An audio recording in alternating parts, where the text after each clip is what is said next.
Upon the dunes and in the shaggy woodlands of the province lands, I have seen plenty of owls, heard them at twilight and in the dark and near dawn. In January and February, I walk in the woods and look for a large nest in a tall tree. In my mind's eye, I see the great horned, the early nester, sitting upon her bulk of sticks like an old woman on a raft. I have two feathers from the big owl. One I found near Round Pond. The other, on another day, fell as I watched the bird rise from one tree and flap into another. As the owl rose, some crows caught sight of it, and so began another scrimmage in their long battle. The owl wants to sleep, but the crows pursue it, and when it settles a second time, the crows, now a dozen, gather around and above it and scream into its face with open beaks and wagging tongues. They come dangerously close to its feet, which are huge and quick. The caught crow is a dead crow. But it is not in the nature of crows to hide or cower. It is in their nature to gather and to screech and to gambol in the very tree where death stares at them with molten eyes.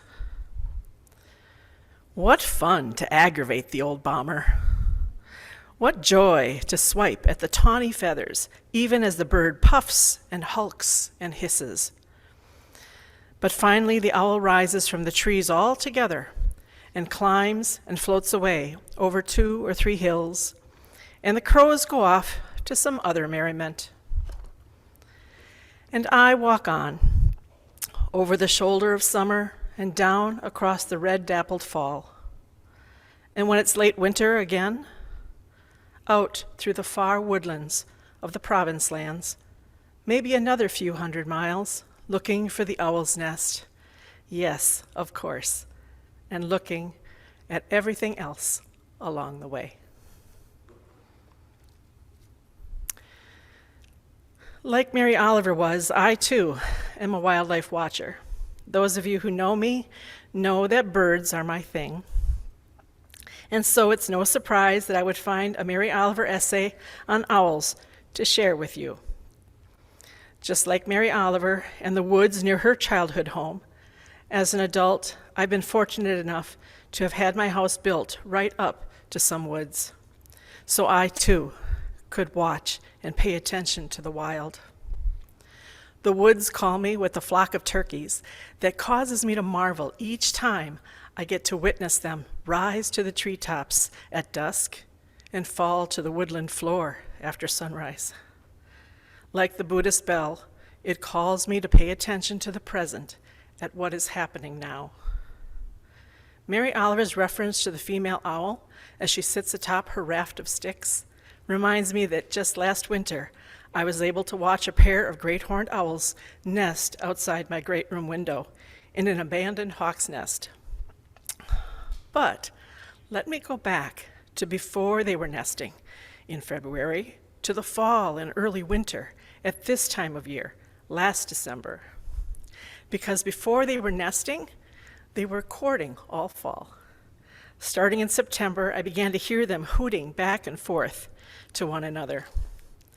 But what is truly memorable for me is when I would climb into my bed and all was quiet, that I could begin to hear their soft hoots to one another right through my bedroom window. They can sweetly serenade me off to sleep with their soft courting hoots. I won't deny it is a bit of a cozy, comforting, real-life Hallmark movie scene. And during COVID, the pandemic, I was able to discover another little bit of movie-type magic. Remember Mary Oliver's words about the owls, how she heard them at twilight, in the dark, and near dawn? Well, I shared with you my hearing them in the dark as they lulled me to sleep. But my COVID discovery happened at those other 2 times that occur in each day. The low light of dusk and dawn, when both the nighttime owls and the daytime cardinals were active and calling at the very same time. I named that magical low-light time cardowel time. Both those times of day caused me to hush and pay attention for both species at these two very beautiful moments of each day. Although many of my memorable nature moments have usually happened when I was alone, there was one real special experience that I was able to share with someone who also could appreciate the surprise of wildlife. It happened back in 2008 or 9, not positive which. I was part of a statewide email loop that people could post their wild bird sightings to share with other bird fans what was being observed across the state.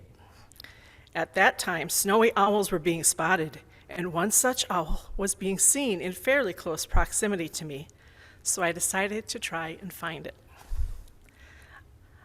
I was in the middle of the busy shopping center right here at CB in Calumet, where large parking lots and roads behind restaurants and smaller retail stores had traffic streaming back and forth. I was looking at the top of buildings and light poles to attempt to find it, but I happened to have found it right amidst cars streaming left and right. The snowy owl was sitting on the rocks of a retaining pond on the ground. I'm sure hunting for mice or voles, but it could easily have been mistaken for a white plastic store bag caught in the rocks and billowing as its feathers were being rustled in the breeze. I could not believe my eyes. Here in the middle of this commercial chaos was a wild creature. I had to chuckle to myself at the juxtaposition of this sight. In the middle of this hustle and bustle was a wild animal as peaceful as could be. It seemed everyone but me was oblivious to it being there. What a miracle, I thought. I have to tell someone. But who would even care and not think that I'm a weirdo? And then it came to me. Someone at the fellowship would get it. I dashed off to see if someone was there that I could show this miracle to. And the perfect one for me was there, Reverend Dottie Matthews. She was so game to go with me, so I whisked her off to share with her this unbelievable sight. It became a beautiful memory for the both of us. Sharing these such meaningful personal stories with each other opens the door to getting to know each other better. I hope the service today inspires us to share more of our meaningful stories with one another.